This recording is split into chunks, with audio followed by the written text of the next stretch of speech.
Electronic सामान बढ़ रहा है, मोबाइल का रिचार्ज बढ़ रहा है। मोबाइल के रिचार्ज से याद आया, प्रचार सुनते थे ना, जियो धन धना धन, कर लो दुनिया मुट्ठी में, है बचा है कुछ मुट्ठी में, मुट्ठी ही खाली हो गई है। पहले फ्री में मोबाइल रिचार्ज कराया गया, फ्री में। रात रात भर लड़का सब जो है कान में मोबाइल सटा करके कहता था, खाई क्या सब्जी बना है, रात भर। अब आपको मालूम है रिचार्ज कितने में हो रहा है? 700 में। अब पहले फ्री में आया था, अब 700 रुपया में रिचार्ज हो रहा है। तो आप ये देखिए कि हम जो चीज पैदा करते हैं उसका दाम हमको नहीं मिल रहा है, लेकिन जो इस देश के कुछ धन पशु हैं वो जिन सामान को पैदा करते हैं उसका दाम रोज बढ़ रहा है। किसान को उसके फसल का दाम नहीं मिलेगा, लेकिन किसान कपड़ा खरीदने के लिए जाए तो कपड़ा रोज महंगा हो जाएगा। यहाँ माताएं बहनें बैठी हुई हैं, आज से 10 साल पहले सोना कैसे मिलता था? बोलिए बोलिए बोलिए, दाम बोलिए, दाम बोलने में क्या है? अब कैसे मिल रहा है? 70,000। तो गाना होता था हिंदी फिल्म में, मेरे देश की धरती सोना उगले उगले हीरे मोती, मेरे देश की धरती। धरती इस पे जो खेती करने वाले किसान हैं उनके फसल को उनको सोना का दाम नहीं मिल रहा है, लेकिन उस किसान को जब अपनी बच्ची की शादी करनी है, उसके लिए जेवर बनाना है, तो जो सोना 35,000 रुपये तोला मिल रहा था आज 70,000 रुपये तोला मिल रहा है। बोलिए मिल रहा है कि नहीं मिल रहा है? जो गैस का सिलेंडर पहले 400 रुपए में मिलता था अब 1200 रुपए में मिल रहा है। मतलब 10 साल में महंगाई तिगुनी बढ़ गई है। महंगाई आसमान छू रही है, बेरोजगारी आसमान छू रहा है। देश में आज की तारीख में जितना बेरोजगारी है उतना बेरोजगारी इस देश के इतिहास में आज तक नहीं हुआ। सच्चाई यह है कि आप रामटेक में रहते हैं, नागपुर में रहते हैं, मैं जानता हूं, मैं बिहार से आता हूं। बिहार से, उत्तर प्रदेश से, मध्य प्रदेश से लोग नागपुर आते हैं इंजीनियरिंग करने के लिए।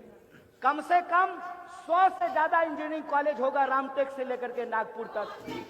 और उस इंजीनियरिंग कॉलेज में जो पढ़ने वाले बच्चे हैं, कौन है उनके माँ बाप? उनके माँ बाप खेती करते हैं, छोटा मोटा नौकरी करते हैं, छोटा मोटा दुकानदारी करते हैं। और वो दुकानदार सपना देखता है कि पेट काट कर दावा कर रहे हैं कि हम तो चुनाव जीत गए हैं। इस अहंकार का बदला इस देश की जनता को, इस देश की जनता को ये सोचना पड़ेगा कि एक तरफ दावा भरा जा रहा है, झूठ का दावा भरा जा रहा है। क्या दावा किया जा रहा है? दावा किया जा रहा है कि हमारी देश की अर्थव्यवस्था 5 ट्रिलियन की हो गई। बजाइए ताली। देश की इकोनॉमी अगर 5 ट्रिलियन की हो गई तो यह तो खुशी की बात है, इसमें दुख की कोई बात तो है नहीं। दुख की बात तब होती है कि जिस मुंह से कहते हैं कि इस देश की इकोनॉमी 5 ट्रिलियन की हो गई है, उसी मुंह से कहते हैं कि हम 80 करोड़ लोगों को मुफ्त में 5 किलो अनाज दे रहे हैं। समझे खेल? खेल समझे कि अगर 5 ट्रिलियन की इकोनॉमी बन गई है तो वो 80 करोड़ लोग कौन है जो 5 किलो अनाज लेने के लिए मुफ्त में लाइन में लगे हुए हैं? इसका मतलब ये है कि धन बढ़ा है, धन पशुओं का, संपत्ति बढ़ी है प्रधानमंत्री के 2-4 दोस्तों का, रोजगार मिला है गृह मंत्री के बेटा को। और भ्रष्टाचार के नाम पे कार्रवाई किस पे हुई है? भ्रष्टाचार के नाम पे कार्रवाई उसी की हुई है जो मोदी जी को जादू का झप्पी नहीं दिया है। जो मोदी जी को जादू का झप्पी दे देता है उस पर कोई कार्रवाई नहीं होती है। मोदी जी ने मामला बिल्कुल साफ कर दिया है, आमने सामने। 2 ही ऑप्शन है, या तो जेल जाओ या भाजपा में आओ। समझे?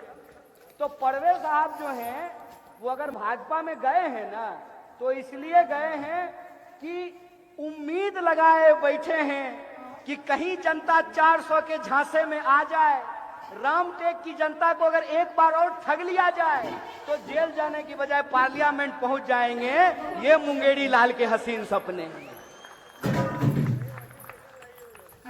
नहीं तो जेल का दरवाजा खुला हुआ है। अब यहीं पे आम लोगों को ये सोचने की जरूरत है, ये विचार करने की जरूरत है।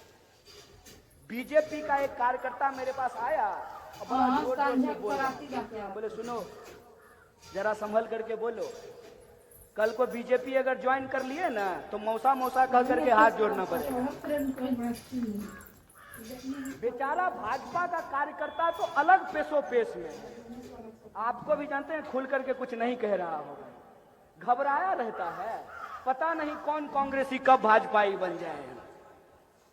ये बात इसीलिए मैं राजनीतिक दल के हैसियत से आपके बीच बोलने के लिए नहीं आया हूं, राजनीतिक नेता और कार्यकर्ता के हैसियत से मैं आपके बीच बोलने के लिए नहीं आया हूं, इस देश का एक साधारण नागरिक होने की हैसियत से। क्योंकि आज यह परिस्थिति है कि मैं मंच पे आकर के बैठ गया हूं मांझी मंत्री के बगल में। सच्चाई ये है कि जहां आप बैठे हुए हैं ना, हमने अपनी जिंदगी यहीं गुजर बसर की है, हमारे घर वाले आज भी यहीं अपनी जिंदगी गुजर बसर कर रहे हैं। तो इस देश का आम नागरिक होने के चलते मैं आपसे ये अपील करने के लिए आया हूं कि इस देश का भविष्य आपके हाथ में है। जनता को जो अच्छा लगेगा देश में वही होगा। अगर आपको जुमलेबाजी अच्छा लग रहा है तो याद रखिएगा कि जुमलेबाजी का 5 साल का और रिचार्ज हो जाएगा। अगर आपको जुमलेबाजी अच्छी नहीं लग रही है, आपको अपनी हकीकत मालूम है, आप समझ रहे हैं कि आपके साथ धोखा हो रहा है, आपको मालूम है कि जो भी वादे किए गए थे एक भी वादा पूरा नहीं किया गया है। वादा किया गया था, आप सब लोगों को याद होगा कि हर साल 2 करोड़ नौकरी देंगे। प्रधानमंत्री जी मुंह से बोले थे, मुंह से ही 2 करोड़ नौकरी देंगे तो 10 साल में 20 करोड़ नौकरी मिलनी चाहिए थी। अमित शाह के बेटा को छोड़ करके किसी को रोजगार नहीं मिला है। प्रधानमंत्री जी ने अपने मुंह से कहा था कि भ्रष्टाचारियों के ऊपर कार्रवाई करेंगे, स्विस बैंक से पैसा लेंगे। बताइए, स्विस बैंक से पैसा लेने की बजाय एसबीआई से इलेक्टोरल बॉन्ड लेना शुरू कर दिए। स्विस बैंक से पैसा लाएंगे और सबके खाते में 15 लाख रुपया पहुंचाएंगे। प्रधानमंत्री जी ने अपने मुंह से कहा था कि बुलेट ट्रेन चलवाएंगे। बुलेट ट्रेन तो छोड़ दीजिए, जो नॉर्मल ट्रेन चलता था उस ट्रेन का किराया कभी कभी हवाई जहाज के किराए के बराबर हो जाता है। और जो रेलवे में वृद्धा लोगों को 50% किराए में जो छूट दी जाती थी, वो छूट भी उन्होंने बंद कर दिया। एक एक करके रेलवे के अलग अलग डिपार्टमेंट को रोज बेचा जाता है, रोज एयरपोर्ट बेचे जाते हैं, रोज पोर्ट बेचा जाता है। प्रधानमंत्री जी ने अपने मुंह से कहा था कि 2022 तक सबके लिए पक्का मकान का निर्माण कर देंगे।